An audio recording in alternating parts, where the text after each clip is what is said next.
Okay, so here I'm going to show you a quick demo of how CellDNA works with the Ohm64.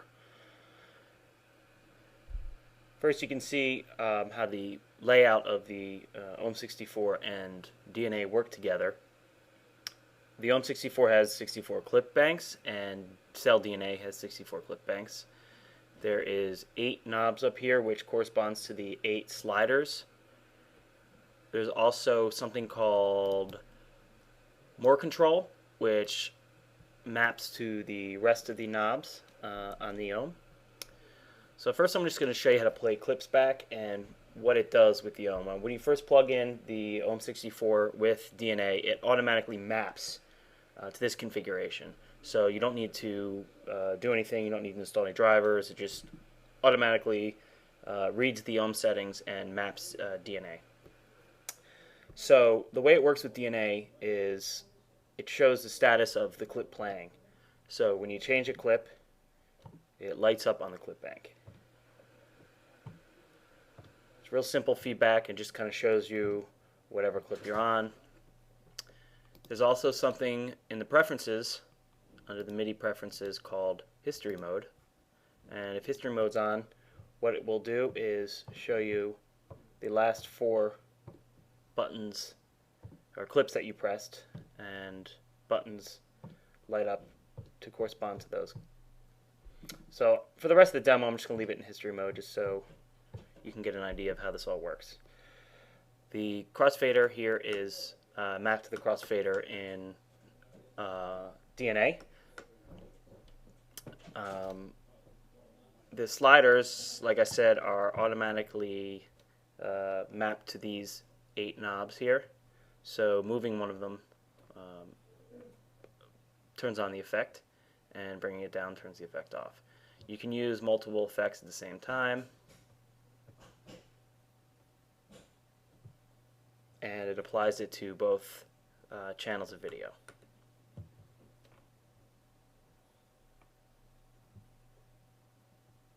DNA has some really nice effects, really nice 3D effects. Everything's OpenGL,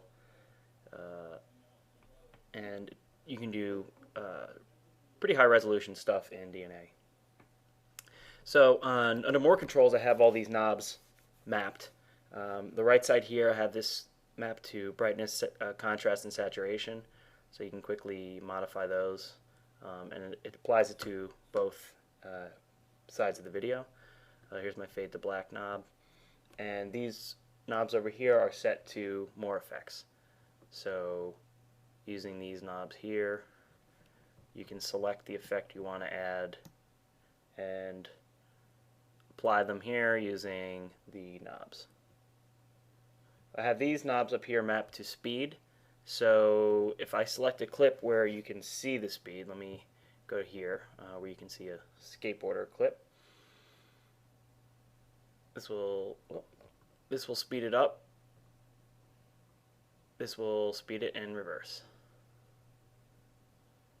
And this will scrub the video.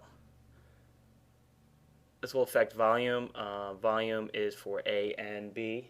So both channels of video, if they have volume, will be affected by using that volume knob. These buttons down here do various functions. There's also a text file in the DNA manuals folder where you can see how everything's mapped out. This will play and pause.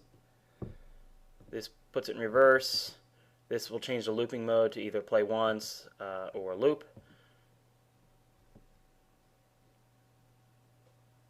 This changes it from sequence to non-sequence, which basically plays the clip back. This will take your video in. I don't have a video input right now.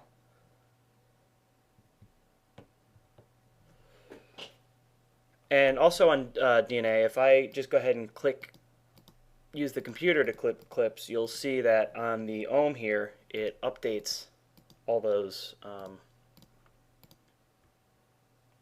the status of the clip, so I know which clip I had just clicked. And if I go into my MIDI preferences here, I can see the MIDI SPI just shows you what MIDI number it's sending out. And basically how it works is it's sending out, DNA sends MIDI back to the ohm to show clip status. So it just sends a simple MIDI message to light up whatever LED is underneath the button I'm pressing. So that's the quick overview of DNA and using it with Union.